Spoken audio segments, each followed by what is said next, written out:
सता के गईलू, याद में तोहरे तड़पीला ना पता बता के गईलू।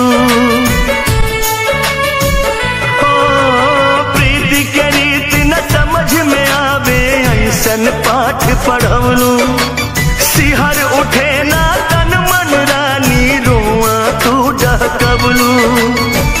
मोहब्बत के अर्थी ऐसे न केहू उठावे ना, दिलवा के मोर पपिहा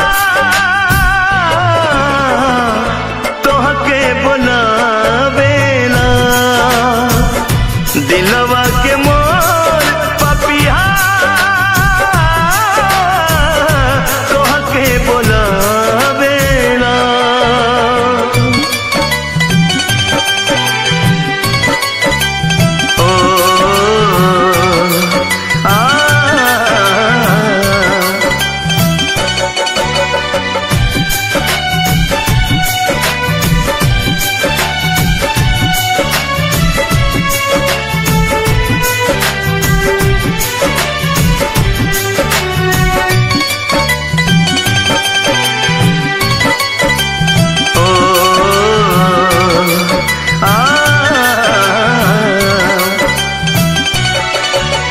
राह में तेरे खड़ा था मैं तो, तूने पलट के न देखा।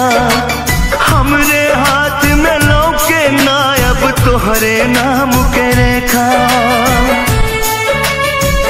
हो डगर देखौली प्रीत के तोहके हम ही के भटकौलू। हर जान पे हमरे बन आइल बा बढ़िया रीति निभौलू।